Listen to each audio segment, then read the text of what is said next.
Hello दोस्तों, स्वागत है आपका एक नए वीडियो में। आज की इस वीडियो में हम क्लास 12 फिजिक्स में बहुत ज़्यादा महत्वपूर्ण आंगिक प्रश्नों पर चर्चा करेंगे। जी हाँ दोस्तों, जैसा कि आप लोगों को पता है कि बोर्ड्स एग्जाम आपके बहुत ही निकट आ चुके हैं।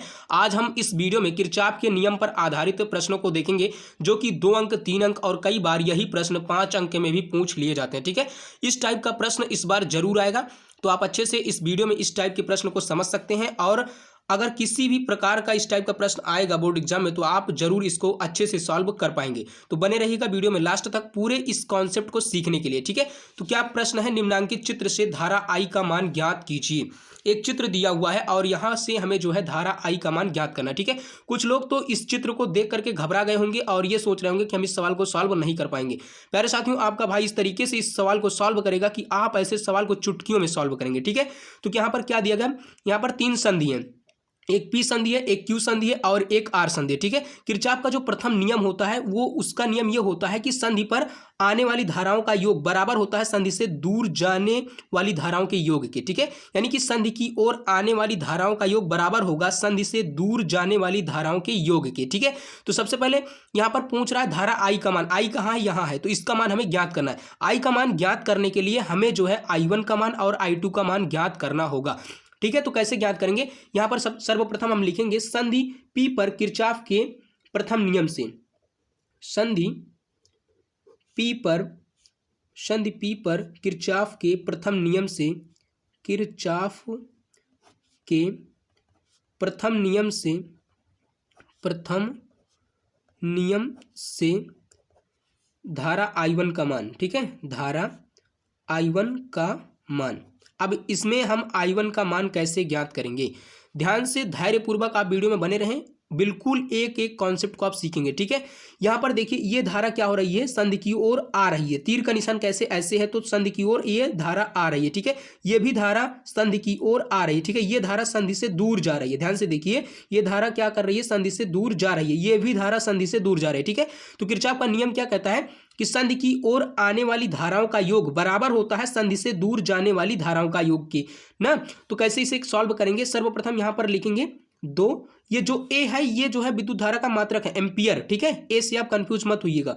फिर उसके बाद में 2, फिर उसके बाद में ये भी धारा जो है संधि की ओर आ रही है। ठीक है, तो 2 धन 2 बराबर है संधि से दूर जाने वाली धाराओं का योग, यानी ये धारा क्या हो रही है, संधि से दूर जा रही है, तो 1 प्लस में यहां लिखेंगे आई। ठीक है, ये जो है संधि से दूर जा रही है I1। ठीक है, तो इसे भी लिख लेंगे, तो I1 का मान यहां से ज्ञात कर लेंगे। 2 2 कितना हो जाएगा, 4, और उसके बाद में जब एक को हम इधर पक्षांतर करेंगे तो ये देखिए धन में है ना, ये हो जाएगा ऋण में। ठीक है, तो -1 बराबर में I1। ठीक है, यहाँ पर I1 का जो मान आया वो बराबर में आ गया 3, I1 का मान कितना आ गया, 3 आ गया। अभी इसका काम लगेगा आगे जब हम यहाँ I2 का मान ज्ञात करेंगे तो। ठीक है, तो I2 का मान कैसे ज्ञात करेंगे, यहाँ पर लिखेंगे संधि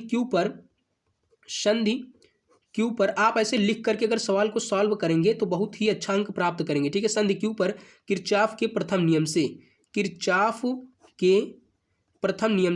के प्रथम नियम को धारा नियम या फिर संधि नियम भी कहा जाता है। ठीक है, किरचॉफ के प्रथम नियम से धारा I2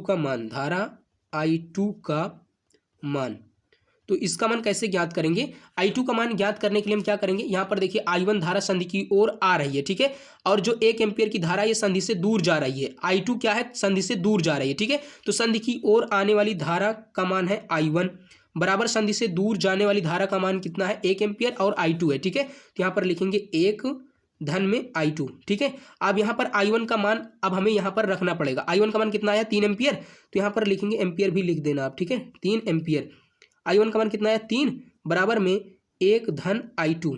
ठीक है, अब यहाँ पर हम I2 का मान कैसे ज्ञात करेंगे, एक को इधर जो है पक्षांतर कर देंगे, एक क्या है धन में है, इधर आएगा तो ऋण में हो जाएगा, 3 - 1 बराबर में I2। ठीक है, तो I2 का मान कितना आ गया, यहाँ पर आ गया 2 एम्पियर। I2 का मान कितना आ गया, 2 एम्पियर। अब हमें I का मान ज्ञात करना है, तो I का मान भी हम आसानी से ज्ञात कर पाएंगे। जब हम I1 और I2 का मान ज्ञात कर लेंगे तभी हम जो है I का मान ज्ञात कर पाएंगे। ठीक है, तो यहाँ पर देखते हैं संधि R पर लिखेंगे, संधि R पर किरचॉफ के प्रथम नियम से, संधि R पर किरचॉफ के प्रथम नियम से धारा I का मान कैसे ज्ञात करेंगे? संधि की ओर आने वाली धाराओं का योग बराबर संधि से दूर जाने वाली धाराओं का योग। I2 क्या संधि की ओर आ रही है और 1 एम्पियर की धारा भी संधि की ओर आ रही है, ठीक है। तो यहाँ पर लिखेंगे I2 प्लस में 1 एम्पियर बराबर में जा कितना रहा है 1.2 एम्पियर धारा बाहर जा रही है संधि से दूर की ओर, ठीक है। I भी संधि से दूर की ओर जा रही है, तो 1.2 एम्पियर धन में I, ठीक है। तो यहाँ पर I2 का मान हम कितना ज्ञात किए थे? I2 का मान है 2 एम्पियर। ध्यान से देखिए आप, I2 का मान कितना है? 2 एम्पियर। तो I2 का मान यहाँ रख देंगे 2 प्लस में 1 बराबर में 1.2 प्लस में I, ठीक है। यहाँ पर 2 कितना हो जाएगा 3 बराबर में हो जाएगा 1.2 प्लस में I, ठीक है। अब यहाँ पर 1.2 को इधर जब पक्षांतर करेंगे तो ये क्या इधर धन में, इधर आएगा तो ऋण में हो जाएगा। तो 3 माइनस 1.2 बराबर में I, ठीक है। अब यहाँ पर कुछ लोग 3 में से 1.2 नहीं घटा पाते हैं, कुछ लोगों की हम बात करें, बाकी तो अच्छे हैं सब पढ़ने में, घटा लेंगे, ठीक है। तो कैसे घटाएंगे? 3.0 यानी दशमलव के बाद अगर हम 0 बढ़ा देते हैं तो उस संख्या के मान में कोई भी फर्क नहीं पड़ता, ठीक है। 1.2, ठीक है। यहाँ पर अब हम यहाँ कर क्या करेंगे, एक जो है हासिल लेंगे तो हो जाएगा 10, 10 में से 2 घटाएंगे तो कितना आएगा 8। यहाँ पर कितना बचा? जब हासिल यहाँ से 1 चला गया तो यहाँ बचा 2, 2 में से 1 घटाएंगे कितना आएगा 1, 1 अंक पे दशमलव तो 1 अंक पे दशमलव लगा देंगे। यहाँ पर आ जाएगा I का मान 1.8 एम्पियर। इस प्रकार से आप I का मान ज्ञात कर सकते हैं और अपने 4 से 5 अंक पूरे पक्के कर सकते हैं। उम्मीद करता हूँ दोस्तों कि आज की इस वीडियो में हम आपको किरचॉफ के नियम के कॉन्सेप्ट को समझा पाएंगे। वीडियो देखने के लिए बहुत बहुत धन्यवाद। मिलते हैं किसी अगली वीडियो में, तब तक के लिए जय हिंद, वंदे मातरम।